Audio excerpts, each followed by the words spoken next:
আসসালামু আলাইকুম রহমতুল্লাহি ওয়া সকালে ঘুম থেকে উঠি, জানালা খুলেছি। এরপরে ধুলোবালি আসে দেখে জানালার পর্দা লাগিয়ে দিলাম। তো এরপরে কিছুক্ষণ হাঁটাহাঁটি করলাম, পায়চারি করলাম। আমার শরীরটা বেশ ভালো না, রাতের বেলা খুব খারাপ লাগছিল, ক্লান্ত লাগছিল। তারপরেও হাঁটতে হয়, কারণ আসলে ডায়াবেটিসের রুগীদের হাঁটা না হেঁটে উপায় নেই।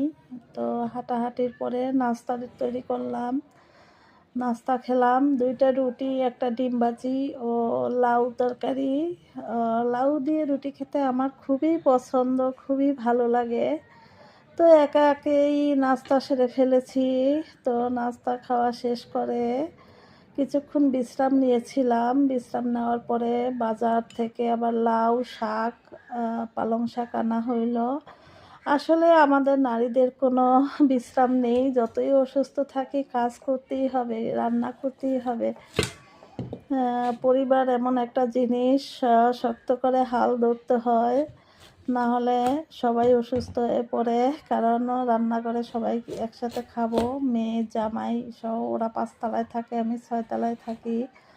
তো বলতেছে, আম্মু তুমি এই শাক আর লাউ রান্না করো আর আমি গরুর মাংস রান্না করি। দুইজনে ভাগাভাগি করে নিয়েছি। আমার মেয়ের হাতের গরুর মাংস খুবই মজা, খুবই সুস্বাদু হয়। আর সবজি রান্না আমার হাতে আবার ভালো হয়, তাই আমাকে ওই দায়িত্ব দিয়েছে।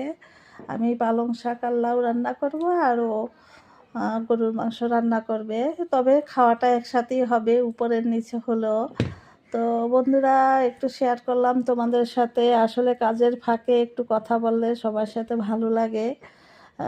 নিজের ভালোটা নিজেরই দেখতে হয়, কেউ আপনাকে এসে কোনো কিছু আগাইয়া দিবে না কিংবা হেল্প করবে না।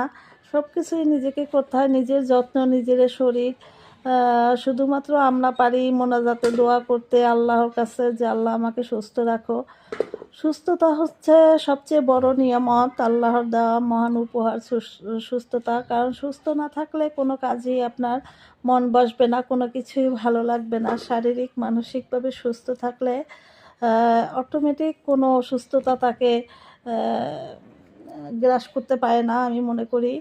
তো এই জন্য নিজের যত্ন নিজেকেই করতে হয়। সবাই ভালো থাকবেন বন্ধুরা, সবাই শরীরের যত্ন নেবেন।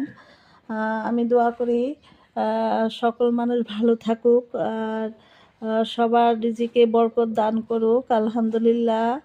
আর ইনশাল্লাহ পরবর্তীতে আবার ভিডিও নিয়ে আসবো। আলহামদুলিল্লাহ। আসসালামু আলাইকুম রহমতুল্লাহি ওয়া বারাকাতুহু। আল্লাহ